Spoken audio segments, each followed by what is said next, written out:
يا ربي صل على المختار طه البشير واغفر لنا كل زله وامحنا في النظير يا ربي صل على المختار.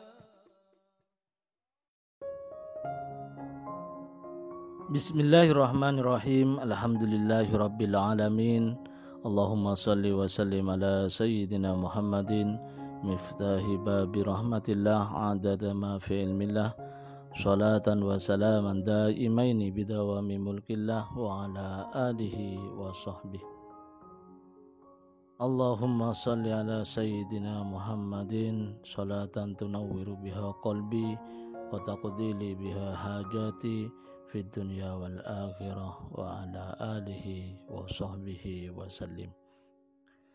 Assalamualaikum warahmatullahi wabarakatuh. Sahabat online yang dirahmati Allah, alhamdulillah kita bisa berjumpa kembali. Mudah-mudahan kita senantiasa mendapatkan taufik dan hidayah dari Allah Subhanahu wa taala. Pada pertemuan kita kali ini, mari kita ngaji bareng Habibana Novel bin Muhammad Al-Idrus tentang berpikir positif dalam setiap keadaan. Ini hadis riwayat Imam Muslim dan imam-imam yang lain. Dari Sayyidina Abu Hurairah radhiyallahu anhu, Baginda Muhammad SAW bersabda, Allah Azza wa Jalla berkata. Jadi hadis itu ada dua. Hadis yang merupakan ucapan, ketetapan, ataupun perbuatan Nabi Muhammad SAW. Ada juga hadis yang sebetulnya itu ucapannya Allah Ta'ala. Ya, ucapannya Allah Ta'ala. Tetapi bukan Al-Quran. Yang Rasul menyampaikan langsung kepada kita, ini Allah yang berkata gitu. Walaupun sejatinya semua ucapan Nabi SAW adalah ucapannya Allah. Kenapa? Wa ma yantiqu 'anil hawa. Karena baginda Muhammad SAW dalam Al-Quran dikatakan tidak pernah berbicara dari hawa nafsunya. Melainkan semua yang diucapkan Nabi, wahyun yuha. Adalah wahyu dari Allah Subhanahu wa ta'ala. Maka hadis yang sebetulnya ucapannya Allah tapi disampaikan Nabi SAW itu disebut hadis qudsi. Nah, ini termasuk hadis qudsi yang diriwayatkan oleh Imam Muslim. Yaqulullah Azza wa Jal. Allah Azza wa Jal berkata, Ana 'inda dhanni 'abdi bi. Aku sesuai prasangka hambaku. Prakata hadisnya seperti ini. Ini penting untuk kita rasakan dulu biar kita bisa paham keseluruhan hadis. Aku sesuai prasangka hambaku terhadap diriku, kata Allah. Nah, sekarang kita mau memprasangkai Allah apa? Ya sesuai kenyataannya saja. Kenyataannya Allah Maha mencintai, kenyataannya Allah Maha menyayangi, kenyataannya Allah Maha mengampuni, kenyataannya Allah Maha melindungi, kenyataannya Allah Maha memberi. Itu semua fakta, nyata. Maka kita prasangkai saja Allah seperti itu terhadap kita. Allah sayang sama saya. Allah pasti akan memberikan jalan kepada saya untuk mendapatkan ampunan. Allah pasti akan mengampuni saya. Allah pasti. Prasangkai Allah dengan baik dulu. Husnudzon. Jangan prasangkai Allah dengan buruk, negatif. Setiap ada yang nanya sama saya, itu saya jawab, responnya itu macam-macam. Dan saya itu paling gak suka. Kalau ada orang saya kasih tahu, ngeyel. Ngeyelnya model begini loh. Misal datang satu orang, Habib saya sakit, tolong didoakan. Saya jawab, kamu sehat. Mestinya jawabannya apa? Amin. Betul ya? Enggak, Bib. Saya ini sakit. Menukip ya. Habib saya sakit, doakan. Kamu sehat. Mestinya jawabannya, amin. Kiai saya sakit, tolong doakan. Jawabannya mestinya, kalau kiainya bilang kamu sehat, jawabannya mestinya bilang apa? Amin. Kalau orangnya jawab bukan amin, tapi Kiai, Habib, saya ini sakit beneran. Ini maksudnya mau minta doa atau mau curhat? Curhat, ya. Dan dia sudah berpikir negatif. Bahwasanya dirinya ini gak akan sembuh. Penyakitnya susah disembuhkan. Jadi jawaban seorang Habib, Kiai, ulama, atau teman-teman yang mengatakan kamu sehat, dianggap ini omong kosong yang gak ada manfaatnya gitu loh. Ini namanya prasangka buruk kepada Allah Subhanahu wa ta'ala. Wah ini banyak ini. Ada satu orang datang. Habib, saya ini punya masalah besar. Saya jawab, insya Allah enggak ada masalah. Ada Bib, ada. Kiwara sebor lagi. Dijak mikir enak kok. Saya itu mau memperbaiki dulu pola pikir orang-orang yang berinteraksi dengan saya. Jangan pernah kamu berpola pikir bahwasannya kamu punya masalah. Kalau pola pikirnya gitu terus, berarti zonmu ya begitu. Prasangkamu saya dalam masalah. Ya enggak selesai-selesai. Ini kan pola pikirnya apa nih? Pola pikir negatif semua, gak ada positifnya. Datang satu orang, Bib, doakan saya ini segera punya keturunan. Sudah 20 tahun saya menikah, belum punya keturunan. Kan gitu.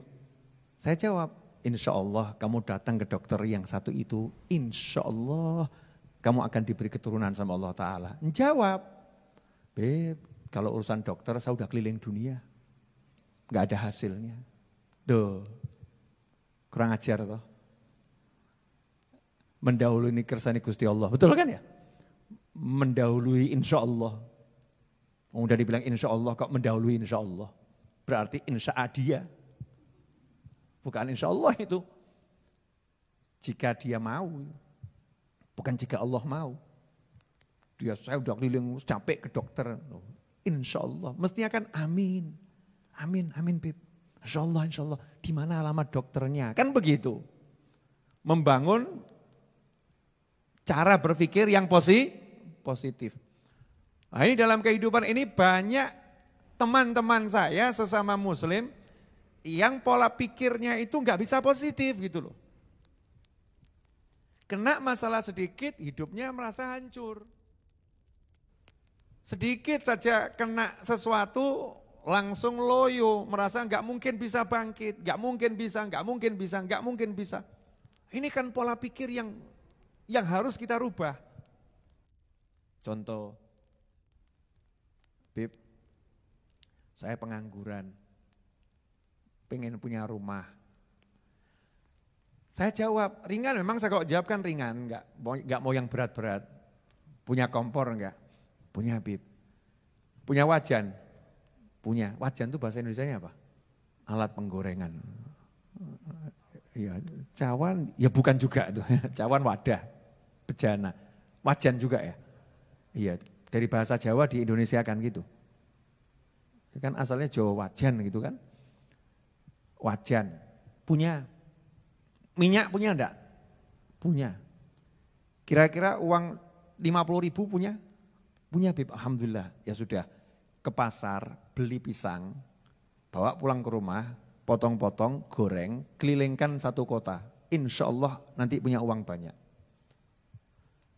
Jawab, Bib, kalau jual pisang goreng kapan sugih Bib? Oh, saya jawab, anak presiden aja jualan pisang. Dan ternyata ya menghasilkan duit, betul kan ya? Masa kamu sombong seperti itu? Dahului kersane Gusti Allah. Ini kan gak beres ini pola pikirnya. Menganggap kalau jualan pisang gak bisa sugih. Padahal itu Noto Suman tuh yang sugih-sugih jualan serabi. Serabi Noto Suman. Di Jogja itu banyak orang sugih gara-gara jual gudeg. Betul ya? Iya. Ada di Indonesia ini banyak orang sugih gara-gara jualan bebek goreng. Bebek goreng, kan gampang toh, bebek digoreng, selesai. Ya disembelih dulu, jangan langsung hidup-hidup digoreng. Ngaco kamu, sembelih dulu. Syar'i, goreng. Kalau pola pikirnya kerjaan ini tidak akan bisa membuat aku kaya, ya wes melarat, sudah miskin sebelum bekerja. Kenapa begitu? Ana 'inda dhanni 'abdi bi, aku sesuai prasangka hambaku. Lah mikirmu ngono ya ngono. Makanya kalau ketemu orang-orang soleh itu, ini ya, ini mahal nih, rungokno nih, larang. Assalamualaikum, Yai, Habib, Ustadz. Waalaikumsalam warahmatullahi wabarakatuh. Doakan Yai, saya pengen nikah, jodohnya belum ada nih, nggak datang-datang. Yainya jawab, insya Allah besok kamu nikah. Jawab, kok besok toh Yai, tahun ini aja belum tentu kok. Itu jadinya adalah, ya wis, ya itu. Enggak besok, enggak tahun ini. Karena apa? Karena kamu sudah ngomong sendiri kepada Allah Ta'ala, aku prasangkai hari ini aku enggak nikah, besok enggak nikah, tahun ini enggak nikah. Maka Allah mengiyakan, ya wis, selesai. Berarti ucapan ini ngeri atau enggak ngeri nih? Ngeri. Makanya tanya sama teman-teman saya, sama relawan-relawan saya, sama santri-santri saya itu paling marah gitu ya. Kalau ada orang saya suruh bilang enggak bisa. Oh tajak gelut itu. Ya gelut dalam tanda kutip, ya orang gelut tenan mesti kalah aku tua kok ya.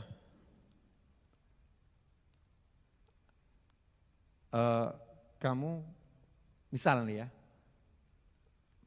beli tiket, gak ada Bib, gak mungkin dapat. Yang model begini nih, oh langsung saya coret, ya, tidak layak jadi murid saya. Kenapa? Kakek mikir, kebanyakan mikir. Kamu cari tiket, bismillah, sami'na wa ta'na. Nanti kalau udah keliling tutup kabeh baru laporan, tutup Bib, kan betul gitu.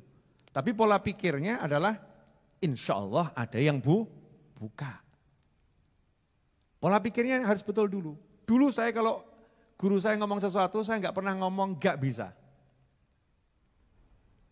Nggak pernah ngomong nggak bisa. Saya masih ingat ketika guru saya ngomong ke saya, Novel beli mobil ya. Lawang saya itu uang 1 juta aja nggak punya kok. Guru saya bilang beli mobil ya. Itu guru saya ngomong begitu sambil bawa brosur. Saya masih ingat itu sebelum makan siang ada sales dari Semanggi sini ke tempat rumah guru saya, pengen ketemu. Ditemuin tuh sama guru saya, anak muda gitu. Nawarkan mbak brosur jualan mobil, sales waktu itu. Udah terima kasih. Kemudian guru saya ngomong, Novel nanti beli mobil ya sambil nunjukkan gitu. Ya coba kalau kamu, silak batinah ngeledek ini. Oh sepeda motor aja minjem. Suruh beli mobil.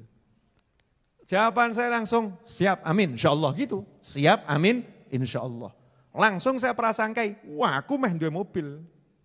Saya akan punya mobil. Dan sekarang teman saya Mas Hanata tuh bingung, bolak-balik saya jual beli mobil. Beli, jual, beli, jual, beli, jual. Sesuai kebutuhan, kalau pas gak punya duit, jual. Ya punya, beli lagi. Majelisnya butuh duit, mobilnya dijual. Nanti punya duit, belilah lagi. Nah orang yang gak paham, prasangka baik sama Habib Novel, alhamdulillah, wah Habib Novel sugih pol. Kenapa? Mobilnya gonta ganti. Tetap bagus, kecuali yang paham. Nah, ikhwani rahimakumullah. Saya prasangkai yang baik ucapan guru saya, gak pernah saya mikir yang jelek. Moh saya mikir jelek. Dan saya paling marah gitu. Kalau orang dikasih tahu yang baik, kok jawabannya gak bisa seperti itu, gak mungkin. Jadi kamus kata gak mungkin, gak bisa tuh kalau interaksi sama saya harus dicoret. Coret, gak ada kamus gak mungkin, gak bisa, gak mungkin, gak bisa, coret. Ya semalam juga terjadi seperti itu. Nggak bisa Habib, tapi Habib coba, siapa tahu bisa. Oh dalam kamu saya nggak ada nggak bisa. Tak coba bener, bisa. Setelah itu langsung orangnya ke toilet. Teman saya gitu ya langsung mulus itu, wah ternyata bisa nih, kalah sama Habibnya ini ya. Jangan pernah memprasangkai Allah dengan hal yang buruk.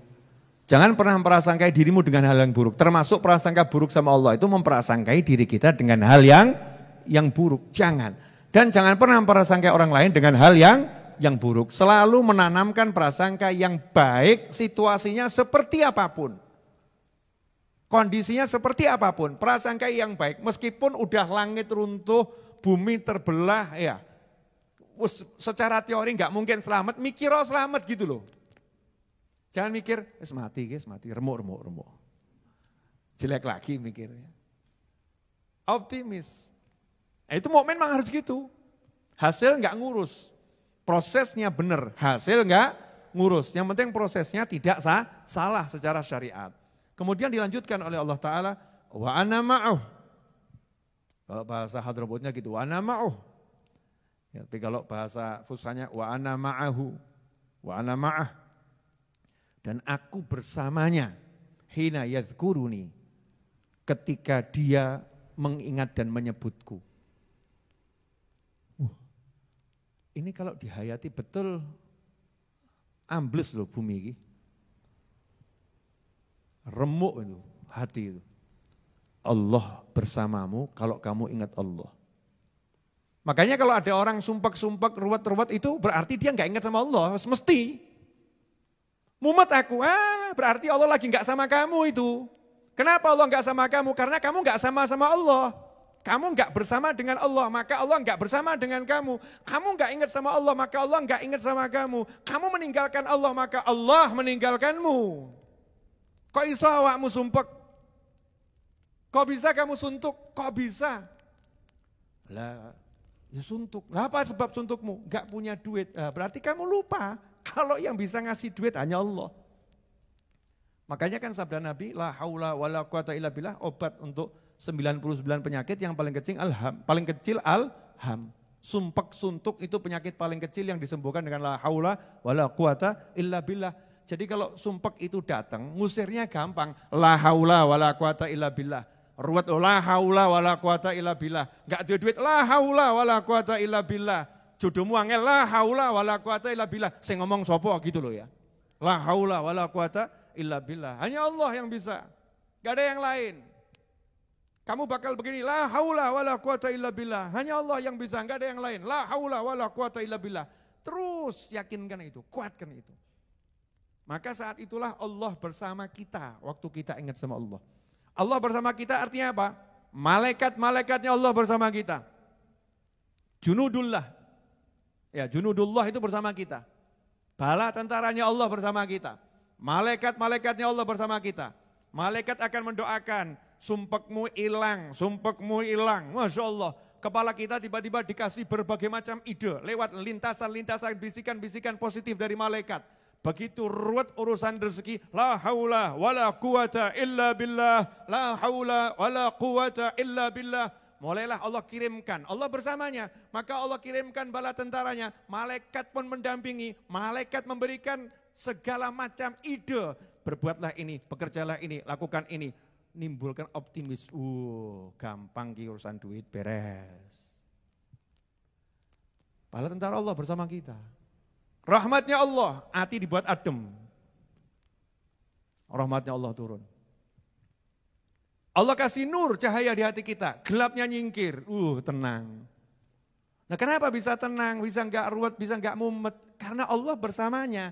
Allah bersamanya apa artinya? Di antaranya dikasih rahmat, dikasih sakinah, ya ketenangan hati, dikasih cahaya sehingga bisa melihat dengan jelas. Dikasih malaikat yang mengelilingi, malaikat yang melindungi, malaikat yang menolong. Tenang. Seperti Nabi Ibrahim alaihissalam mau dilempar ke api Namrud. Nabi Ibrahim gak pernah lupa mau dilempar ke api Namrud. Ya malaikatnya yang sibuk, malaikatnya Allah sibuk. Satu demi satu malaikat itu berbondong-bondong datang. sendika dawuh, mau diperintah apa siap, saya malaikat membawa angin. Saya mau kirim angin biar apinya padam, enggak usah. Malaikat membawa hujan, saya diperintah Allah untuk membantu kamu. Saya siap ngirim hujan ke sini biar padam apinya, enggak usah. Makasih, enggak usah, makasih. Sampai pimpinannya semua malaikat, malaikat Jibril alaihissalam turun tangan. Ini kan menarik sekali. Siapa ingat Allah, maka Allah bersamanya. Makanya kalau kamu lihat ada orang yang bersama Allah, kamu enggak usah pusing. Tenang. Urusannya pasti dibereskan sama Allah Subhanahu wa taala. Urusannya pasti diselesaikan oleh Allah Subhanahu wa taala. Tapi yo ewangono. Jangan kamu lihat ada orang soleh sakit, butuh biaya ke rumah sakit, ya duitmu banyak, terus kamu jawab, oh dia orang soleh, tenang. Nanti kan dapat rezeki, tapi orang mbak ewangi.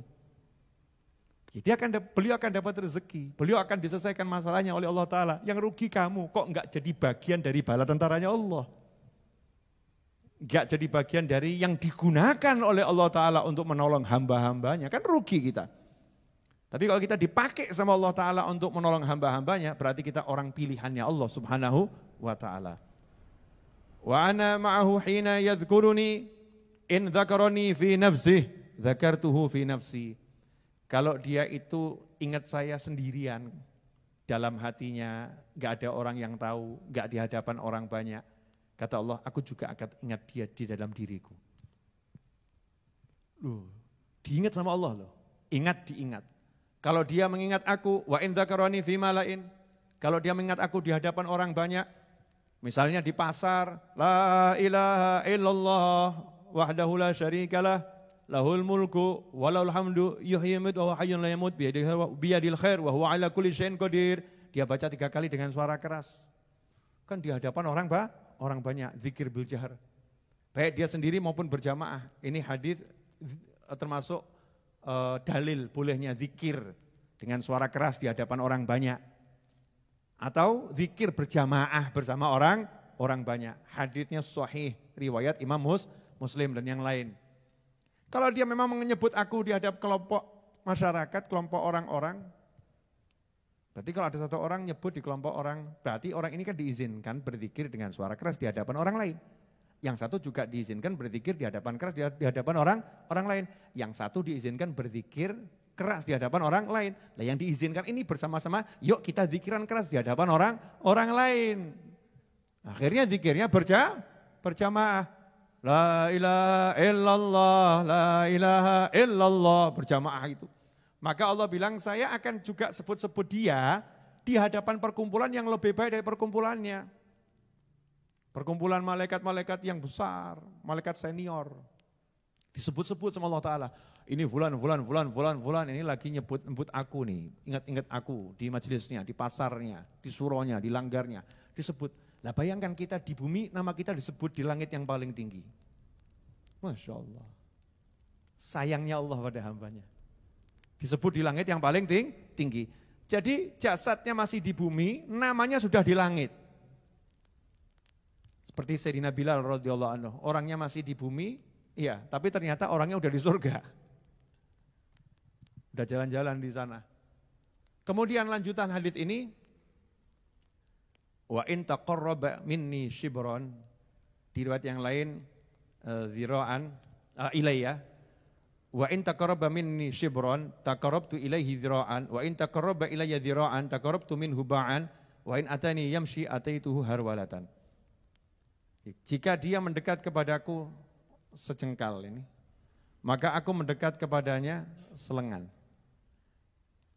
Kalau dia mendekat kepadaku selengan, maka aku mendekat kepadanya ba'an. Ba'an ini 2 tangan kita bentangkan.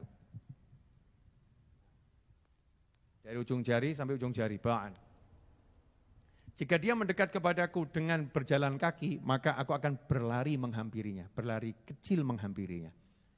Jangan salah mengartikan hadis ini ya, ini bukan menyamakan Allah dengan makhluk.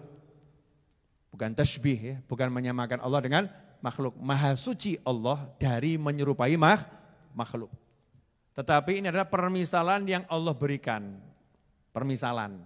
Permisalan untuk apa? Mendekatkan pada pemahaman. kalau ada orang itu mau mendekat kepada Allah sejengkal, artinya yo males pol gitu loh. Kitanya males pol. Mau mendekat tapi masih malesnya luar biasa. Malas, dengan malas mau mendekat pada Allah Subhanahu wa taala. Maka Allah akan melipat gandakan pahalanya. Yang segini jadi segini.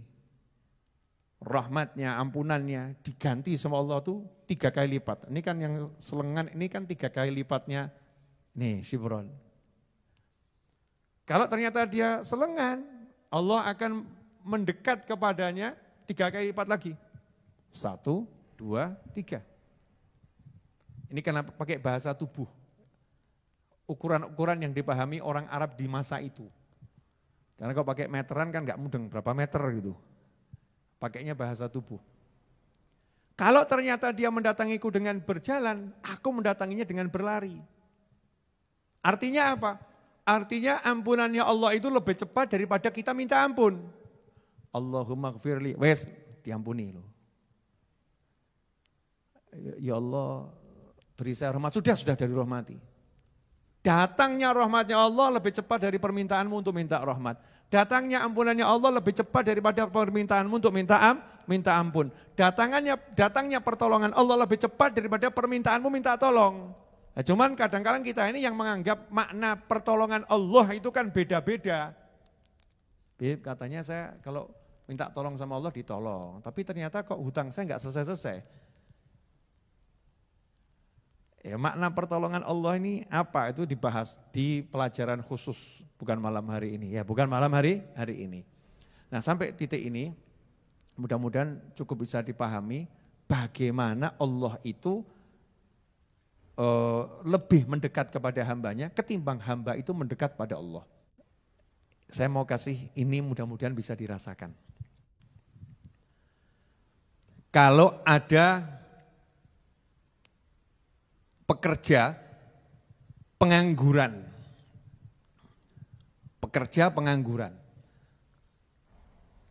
terlilit hutang, dan terancam diceraikan oleh istrinya. Karena istrinya udah gak kuat hidup dengan seorang suami yang gak bisa memberi nafkah. Bukan gak mau ya, tapi gak bisa memberi nafkah. Terus pekerja tadi mendatangi orang yang terkaya di desanya. Atau di kampungnya atau di kotanya. Nunggu di depan pintu rumahnya, mengetuk pintu rumahnya sampai ditemuin. Setelah ditemuin kemudian dia merendahkan diri serendah-rendahnya dan mengatakan, tolong saya siap diangkat jadi apapun. Mau bagian kosek-kosek WC siap. Bagian bersihkan apapun siap, yang penting saya diberi gaji yang cukup untuk membiayai kehidupan anak istri saya. Cukup untuk makan mereka, biar rumah tangga saya selamat, anak istri saya selamat, tolong saya. Saya mau nanya, kalau ada orang yang susah begitu kemudian bersikap seperti itu, wajar atau enggak wajar? Wajar tuh ya, namanya juga orang butuh. Kalau begitu kan wajar. Tapi kalau kondisinya dibalik,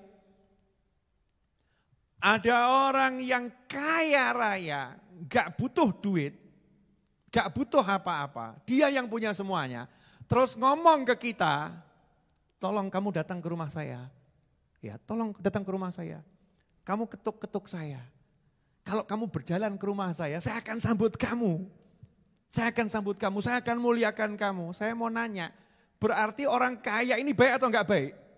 Sangat baik. Lantas bagaimana dengan Allah Subhanahu wa taala terhadap kita semua yang mana kita ini fakir, butuh dengan ampunannya Allah taala, kita yang butuh dengan rahmatnya Allah taala, kita yang banyak salah dengan Allah taala, kita yang penuh dosa dengan Allah taala, tapi justru Allah yang manggil kita, ayo minta ampun sama aku, ayo minta sama aku, ayo kesini kamu, aku datangin kamu, kesini pintuku terbuka terus, ayo minta sama aku, ayo minta sama aku. Saya mau nanya, maha baik atau enggak maha baik Allah itu? Maha baik. Makanya itu Allah paling marah kalau ada manusia yang menutup pintunya Allah. Dengan kalimat gak mungkin kamu masuk surga, gak mungkin kamu diampuni Allah, gak mungkin kamu bisa masuk jannah, gak mungkin kamu bisa jadi walinya, gak mungkin kamu. Na'udzubillah min dzalik. Lawang Allahnya selalu mengatakan sebaliknya kok. Makanya saya ambil judul malam hari ini, ya, aku mendatanginya, gitu kan ya. Jika dia berjalan, aku mendatanginya berlari, menghampirinya berlari. Untuk memberitahu bahwasannya Allah Ta'ala itu sangat mencintai kita semua. Jazakumullah khairan, mudah-mudahan berkah manfaat. Alhamdulillah kita telah menyimak penjelasan dari beliau. Semoga ilmu yang telah kita peroleh ini dari Habibana Novel bin Muhammad Al-Idrus menjadi ilmu yang bermanfaat bagi kita, keluarga dan anak cucu kita. La haula wa la quwata illa billahil aliyil azim. Tiada daya dan upaya kecuali dengan kekuatan Allah yang maha tinggi lagi maha agung. Semoga dengan ini cara berpikir kita berubah, selalu berpikir positif terhadap setiap keadaan, berbenah diri untuk menjadi umat terbaik. Semoga segala hajat kita dikabul oleh Allah Ta'ala dan segala kesusahan kita selalu diberikan jalan keluar oleh Allah Ta'ala. Amin ya Rabbal Alamin. Mari kita bersama-sama membaca sholawat. Allahumma salli ala sayyidina Muhammadin ghina'i faqri wa hayati ruhi wa sururi qalbi wa najati fid dunya wal akhirah wa ala alihi wa sahbihi wa sallim. Wallahu alam bisawab. Semoga ini barokah dan manfaat. Assalamualaikum warahmatullahi taala wabarakatuh.